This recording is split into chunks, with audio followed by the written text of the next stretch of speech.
할렐루야. 행복한 정시 기도 시간입니다. 우리 가정도 살려야 되겠지만 직장도 살려야 되겠고요. 친구도 살려야 됩니다. 다 내게 필요한 사람들 하나님이 만나게 해준 거거든요. 특별히 직장 같은 데는 우리의 생계가 달린 곳이 아닙니까? 한 사람 때문에 직장이 망하는 경우가 비일비재하거든요.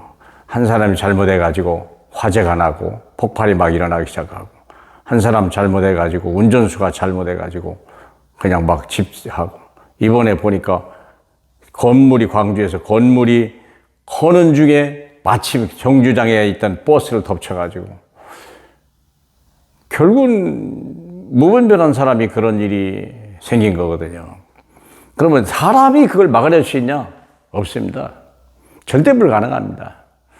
물론 여러 가지 매뉴얼을 만들어 놓고 조심은 하지만 약간의 예방은 되지만 절대적인 것은 아닙니다. 귀신을 어떻게 막아냅니까? 하나님의 진노를 어떻게 막아냅니까? 다른 방법 없어요. 우리가 하냐면 말씀 운동하는 거 말고는 다른 방법이 없어요. 말씀 운동. 그게 감언보고 중에 다락방에서 능력을 체험하라. 실제로 말씀 운동을 하시. 다락방이라는 것은 시간과 장소를 정해서 계속 예수가 그리스도라는 말씀을 정하는 그 말씀 운동하는 그걸 우리 다락방이라고 얘기를 하지 않습니까? 거기에서 능력을 체험해야 돼요. 가정 다락방에서 교회에서도 응답을 받아야 되지만 내 직장에서 내 현장에서 응답을 받아야 돼요. 그 문제 해결해 줘야 돼요.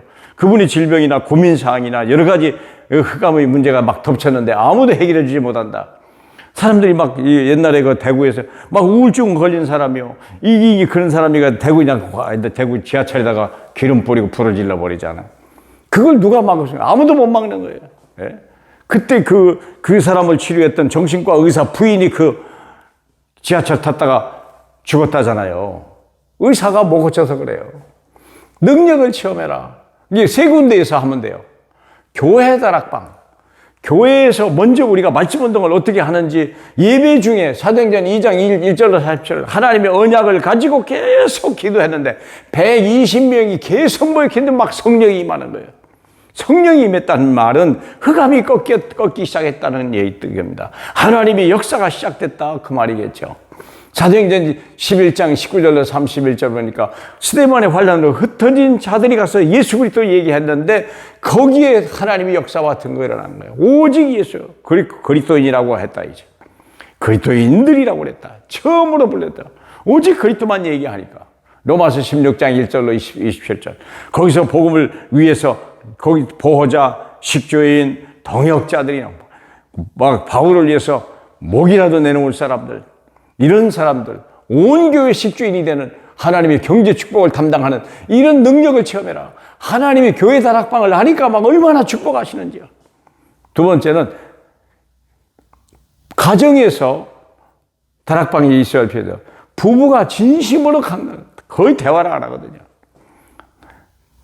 물론 성격의 차이도 있고 일하는 제가 한 사람은 가정이 있고 한 사람은 직장인데 자원 직장의 일 막 설명해 주는 사람도 있고 가정에 있었던 일을 설명하는 아내도 있겠지만 대부분의 경우는 남편은 직장 일 집에 와서 잘 얘기 안 하거든요. 왜냐하면 직장 일이 그리 좋은 일이 없어요. 다 어려운 일, 힘든 일만 있기 때문에 남편들은요 그것을 절대 부인에게서 얘기를 안 해요. 혼자 감당하려고 하지. 그런데요 복음이 있다면 달라져가요. 같이 예배에서 강단 우리의 해답이 있다면 포럼이 달라지는 거예요. 내가 먼저 이렇게 얘기를 했어. 당신 어땠어? 여보, 내 문제 이렇게 했는데 당신 어땠어요?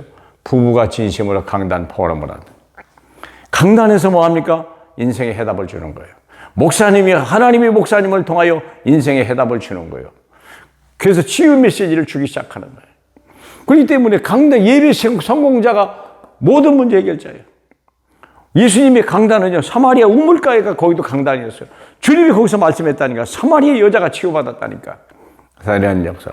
그리고 자녀와 함께 강단 포럼해라. 저녁에 올 때 아이들도 똑같은 메시지 들어야 되겠죠. 그러기 때문에 가능하면요 그 강단 메시지를 바로 그날 렘넌트들에게도 똑같이 줄 수 있는 그런 강단이 될 수만 있다면 이건 적격입니다. 가능하면 그렇게 하시기 바랍니다. 그래서 부모와 자녀가 같이 포럼할 수 있는 그런 영적 분위기를 만들어라. 말 한마디 해도요 서로 본문을 알고 설교를 들었어야 바로 이해가 되질 거 아니에요. 근데 서로 강단이 다르거나 누구 듣고 예배를 안 했다든지 또 잃어버리면은 문제가 생기겠죠. 금방 소통이 안 되는 거예요. 그래서 정말 하나님이 어떻게 역사하는지 다른 것 가지고는 안 됩니다. 부모와 자식 간에 어떻게 세대를 뛰어넘어서 지역을 뛰어넘어서 직업을 뛰어넘어서 역사할 수 있는 것은 하나님 말씀밖에 없거든요. 그리고 직장입니다. 직장에서 친구들이나 동료나 친척이나 누구를 만나서 직장이 얼마나 많은 문제가, 얼마나 많은 무기력과 무능력과 사람의 한계가 오는 게 직장 아닙니까? 여기서 얼마나 많은 사람이 절망합니까? 안 되는 걸 되게 할 수 있는 사람은 누굽니까? 복음 가진 자밖에 없어요. 내게 능력 주시는 자 안에서 내가 무엇이든지 할 수 있다. 그러면 그런 사람이 팀을 이루어 가지고 기도만 해도 하나님이 길을 열어가는 거예요. 하나님이 길을 엽니다. 광야에 길을 여는 것입니다. 바다에도 길을 여는 것입니다. 이런 일들이 막 벌어져야 되는 거예요. 흑암이 막 무너져 가는 거예요. 거기서 직장에서 다락방하고요. 거기서 하나님의 은혜를 체험해야 되고요. 거기서 응답을 받는 그런 역사들을 체험한다면요. 이 땅은 하나님 나라가 되는 거예요. 하나님의 역사가 나타나는 거예요. 하나님의 영광이 임하는 겁니다. 올해 정식의 시간에도 정말 다시 한번 여러분의 현장을 한번 생각해보고 어떻게 누구에게 말씀 운동을 할까 기도하고 고민하는 귀한 시간 되길 주님의 이름으로 축복합니다. 우리 하나님 감사합니다. 우리에게 말씀을 주시니 감사합니다. 이 말씀이 정말 매이지 않게 하여 주시옵소서. 발과 같이 몸은 메었사오나 하나님의 말씀은 매이지 않는다고 그랬사오니 이 말씀이 가정으로 직장으로 모든 현장으로 강물같이 흘러가는 역사 일어나게 하옵소서. 예수님 이름으로 기도합니다. 아멘.